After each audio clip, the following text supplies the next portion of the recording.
Welcome to the Download Show.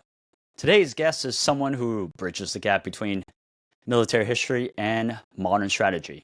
A scholar, storyteller, and a strategist, all in one.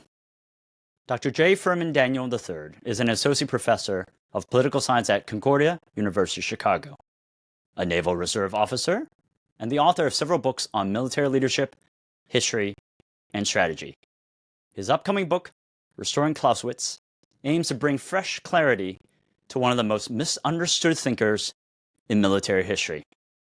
He's appeared on C-SPAN, NPR, and even podcasts dissecting Winston Churchill and George Patton. And today, we're lucky to have him here to ask a deceptively simple question. Why should we care about a 200-year-old Prussian general named Carl von Clausewitz in a world of cyberattacks, drone strikes, and disinformation campaigns? Welcome to the show, Professor Frank. Zach, it's great to be here. Thanks for having me. And man, you started right off with the essential question: why should we care? And I guess kind of related, why did I write a book on this? The reason why I felt like we should still care, and that I wrote a book on this, is Clausewitz is everywhere in the strategic community. You know, you take a class on him, you serve in the military, you work at a think tank, wherever you go, people keep using the name Carl von Clausewitz and using little snippets from his book to justify whatever kind of policy or strategy they want. Good. As an academic, I'm happy that people read and talk about books. The not so good thing, and the reason why I felt like we needed another book on Clausewitz, is Clausewitz is deceptive. And you think he is easy. You think he is somebody that you can read him for 5 or 10 minutes, distill wisdom, and be better at what you do. The problem with Clausewitz and the problem with his book on war is that it is not easy, but it is deceptively easy. So people will read little short chunks, use it to say what they think it means or what they want it to mean, and often actually come up with something that's completely different, completely opposite to what Clausewitz intended. So I wrote a book. It's coming out in the fall. It'll be short, less than 200 pages, and it's designed to kind of be a reading companion. Clausewitz lived and died nearly 200 years ago, and he's just close enough to our kind of age where we think we understand him. But unless you're really good on kind of European history or military knowledge, again, you kind of get deceived into knowing or thinking you know him. So I wrote a book to kind of demystify him, to show people some of the kind of common mistakes that are made about him, to tell them kind of why this book should not be just read quickly. We should avoid the temptation to kind of create bumper sticker, war is politics by other means. Well, great. Or use maximum violence, right? So to kind of get away from that overly simplified view, while at the same time creating a book that is approachable, right? A lot of the books on Clausewitz are really, really complex, and they're not useful. And then so people don't read them. They'll read a little snippet of Clausewitz and keep making the same mistake again and again and again. So I think Clausewitz is everywhere, but often misunderstood. And I kind of wanted to provide a book for normal people that aren't academics, but that want to dig a little deeper, want to understand a little more context, and kind of appreciate the text for what it really is. So that's why I did the book, and that's why I'm on your show. Now, Professor, let's start with that kind of very famous quote: "War is a continuation of policy by other means." What does he then, therefore, mean by that, and what do most people kind of misunderstand about that? Well, let's start with the second part of the question. What do most people misunderstand? So most people want to say they'll do one of several oversimplifications. The worst is they'll say, well, what he means is if you can't get what you want in politics, therefore go to war. It's the continuation, of course, right? Politics failed, peace failed, unleash the dogs of war. Not really. And quite frankly, that's dangerous to oversimplify it that way.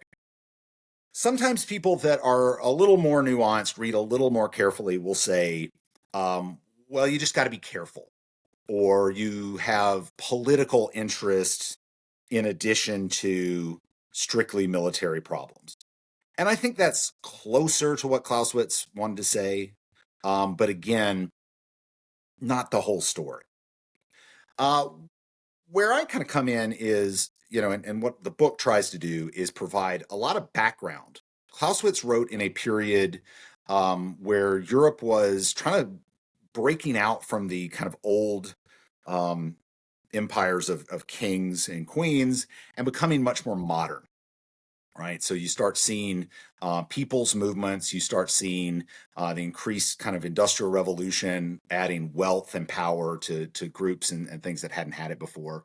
And you see a lot of political energy released during this period. Okay. Clausewitz was profoundly influenced by what we would now call modern politics, right? The fact that people can read, people can have money, people care about what's going on in their government, and sometimes will use violence to support that. He was profoundly influenced by the kind of energies unleashed by the French Revolution, where suddenly this is not a small army of 40, 50,000 people marching on the orders of a king. This is a 1,000,000-man French army that is massive and that is marching on the often very changing kind of malleable orders or desires of the French people.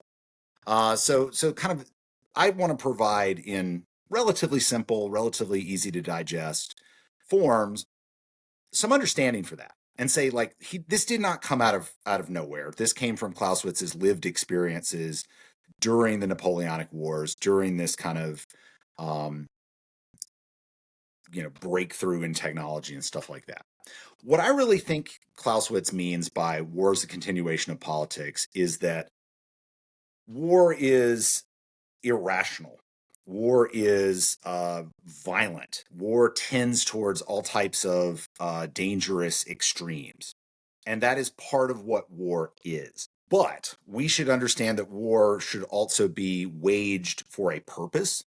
And war should be waged with an understanding that it must be contained, even though it is on some level uncontainable, right? That is this big, uncontrollable thing, but we must do our best to, even though we can't fully control it, to try. That's a much more complex kind of understanding of war and politics and things like that. But again, to do what I tell people not to do, which is to reduce Clausewitz to kind of one or two sentences. War must be subordinated to a political purpose. You must always remember why you're fighting and avoid the temptation to be vengeful or angry. Avoid the temptation to pass up a rational peace deal because you want to have vengeance on your enemy. Those will be natural things that will come up in the political process, in this kind of terrible process of war.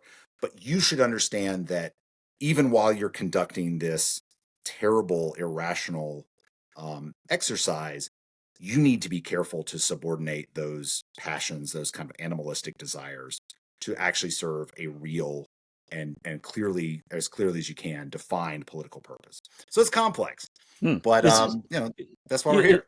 Is this actually kind of what he means? Actually, his other kind of very famous concept is the trinity, right? I think that it's the morale of the fighters, it's the government and their aims and the tactical kind of requirements and needs of the military.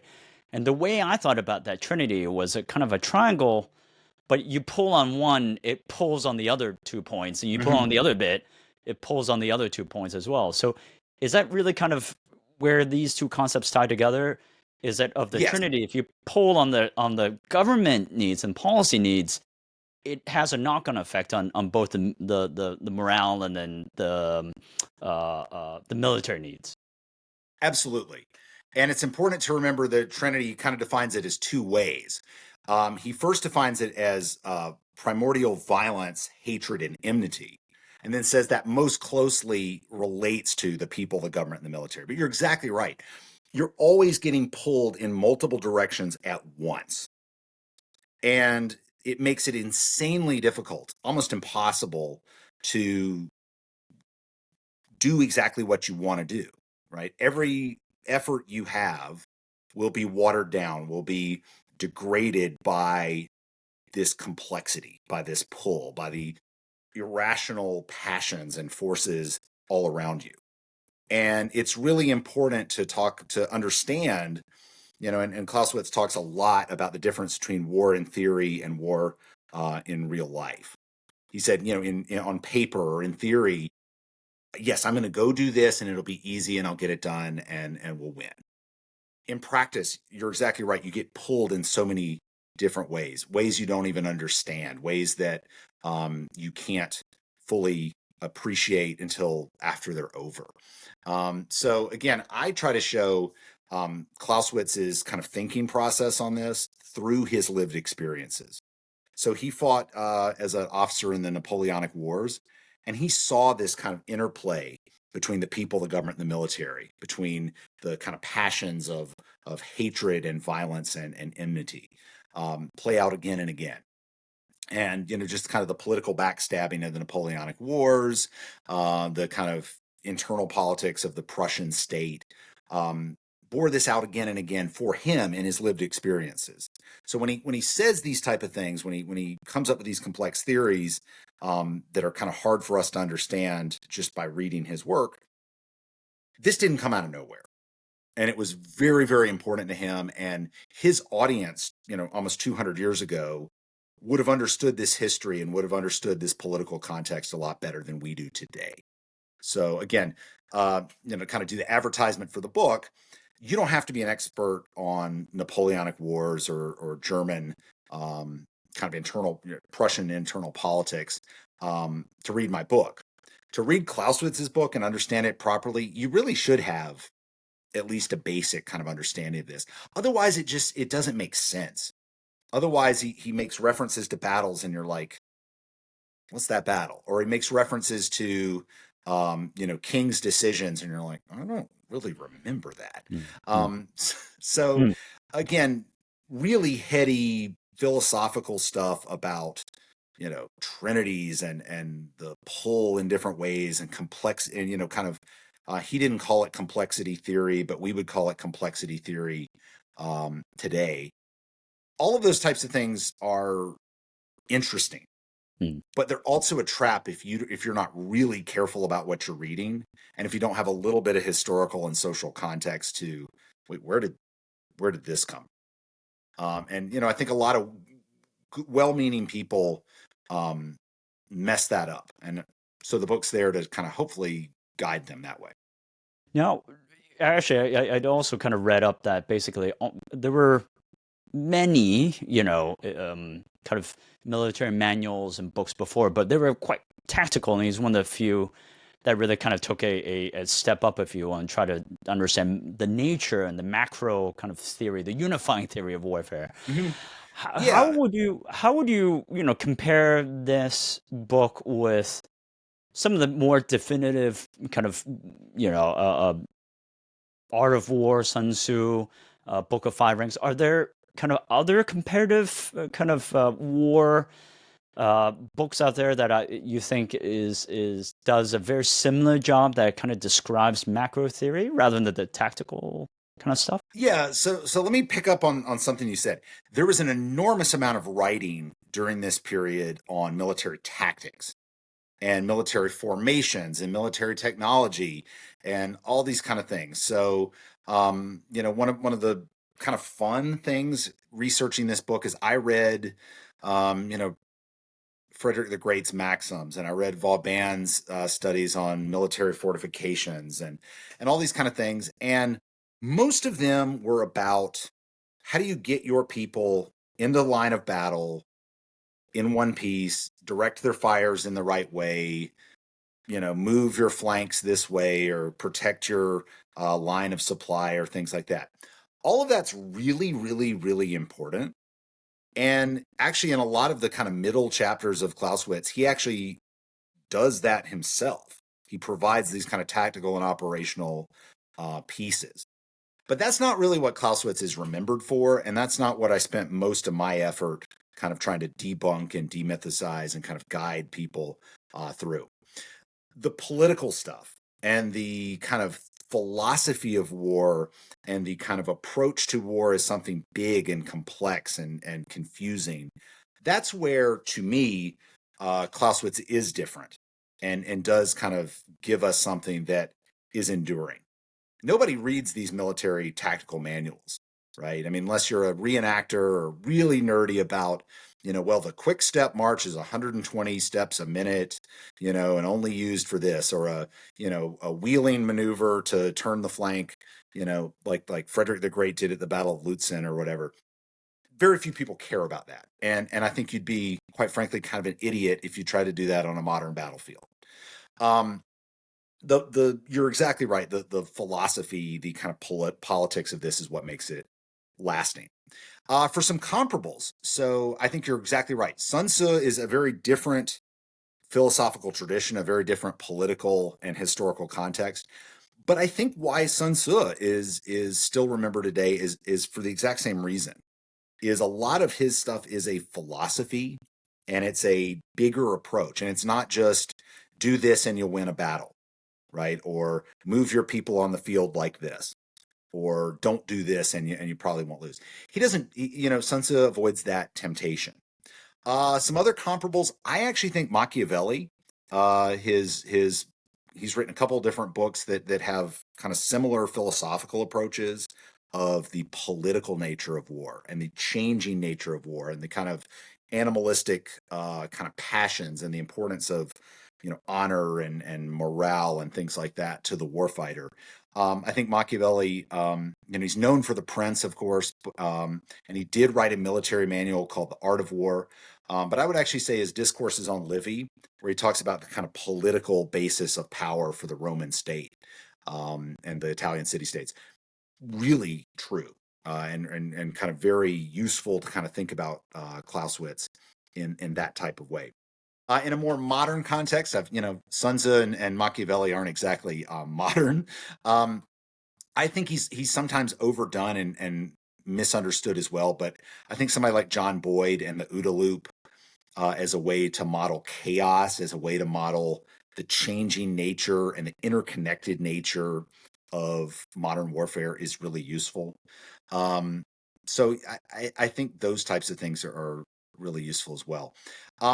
To make a bit of a kind of a contrarian view, I think a lot of the kind of counterinsurgency doctrine that kind of was done 15, 20 years ago implicitly has a view of politics and implicitly has a view of chaos and complexity and kind of the changing nature of war and the need to kind of limit your use of violence even in a wartime scenario. I think that Clausewitz actually has a fair amount to say on that. And interestingly enough, he died before his book was finished. And in some of his notes for revision that were found after his death, some of the stuff he talked about wanting to redo before the book was finished was his stuff on what he called small war. And we would call guerrilla war or unconventional war, insurgency, those type of things. Clausewitz, it turns out, was very influenced by some of the guerrilla campaigns launched against Napoleon, the Spanish Peninsula War being the most prominent. He thought this type of warfare was different, obviously, than the set-piece battles, but just as important, and in many ways just as political as some of that other stuff. So, to end where I started, Clausewitz is enduring because he's a philosophy. It's not just a military manual, and I think that's why people still read him, but also why it's really, really, really important to be careful and to read that philosophical piece in context. I'm not as big of an expert on Machiavelli or Sun Tzu, but it annoys me when people try to, do the same thing to Sun Tzu or Machiavelli that I'm trying to fight against in this book. Well, the indirect approach of Sun Tzu, know the enemy in yourself and you should not fear the result of 1,000 battles. Great. What does that mean? Right. No, actually, and there needs to be a book like this on Sun Tzu. I haven't found it yet, and I'm not going to do it because I don't know enough about that historical context. But philosophy of war to me is much more interesting and much more kind of long lasting than a military manual. So I've actually read the Army manual, the field manuals as well, yeah. just for giggles. You know me. Hmm. You're talking counterinsurgency manuals. You're talking about General Petraeus's stuff. Hmm. So taking a view on that, circling back to the original question, how is it enduring? Do you see the need and why Clausewitz is enduring? Why it's impactful with the changing nature of warfare, with drones, with things being much more smaller, a lot more kind of information, a lot of actually waging war in different various cyber attacks and other various forms rather than outright warfare. Are you basically saying that Clausewitz's learnings are even more relevant in this day and age because there's a lot more disorder, there's a lot more chaos, rather than just kind of people dying, right? There's a lot more. There's a much bigger butterfly effect, I guess. Yeah, and so I'll pick up on that and then give you kind of a little taste of the book as well. Yes, information warfare is something that Clausewitz doesn't explicitly talk about, but is the understanding of the political narrative and the will of the people and the energy of the people and the kind of direction they want to go into. I think tells us a lot about kind of the complexity of information warfare and the fact that Twitter and social media apps have been weaponized and taken to war. I think Clausewitz, would be confused. What's a computer? But once he kind of figured out what a computer was, or what a WhatsApp and all these types of things are, I think that would fit right into his understanding of the need to really understand the passions of the people and really understand how that political narrative will pull you in lots of ways and create what he would call friction that wears down what you're trying to do. And so I think, again, kind of it's enduring because it's a philosophy. Clausewitz clearly didn't know anything about AI, but I think he can still tell us something about that. I'll also say, just give you an example, recent example, the Russia-Ukraine war. Russia messed up, right? We know this in retrospect. They thought they could win quickly. They ignored the kind of political passions of the Ukrainian people and to a lesser extent the EU and the United States that they would come up against. They thought their campaign, they could just blitzkrieg in, capture the capital, and the war would be over in a couple of weeks. They forgot things like, armored vehicles would have flat tires, tanks would run out of gas. People wouldn't necessarily want them there, and that the people could be enraged very quickly. They focused on things like capturing cities that were not what Clausewitz would call the true center of gravity. They realized they forgot that the will to fight of the Ukrainian people was much more important than capturing cities or capturing land. So the Russians just fundamentally misunderstood the campaign they were in, misunderstood some of these basic principles. And then because the Ukrainians were better at AI, they were better at kind of seizing this political narrative. They were better at using drones and these other kind of emerging technologies. They ran circles around the Russians. And even though, just look at number of tanks or number of planes or number of troops, the Russians should have had a cakewalk. They missed these key things. And to kind of end where I began the whole talk, people keep messing this up. And they mess it up because they read too quickly or they see what they want to see. I'm convinced the Russians messed up because they didn't think they would lose. And Vladimir Putin was getting bad advice from his generals because they were scared to have the kind of political courage to speak out and say, sir, this might not work, or this might not be as easy as you think, or we might not be able to win as quickly or as at low of a cost. So I think, I'm glad the Ukrainians are standing and fighting. I'm glad the Russians didn't win quickly, but they're just another example on the long list of folks that misunderstood some of these basic things. And unfortunately for the Russian people, unfortunately for the Ukrainian people and the kind of piece of Central and Eastern Europe, hundreds of thousands of people have paid a awful blood price for that type of misunderstanding. Thank you for your time, Professor Furman. Well, thank you very much. It was great to be on the show. I really appreciate it, and this was fun.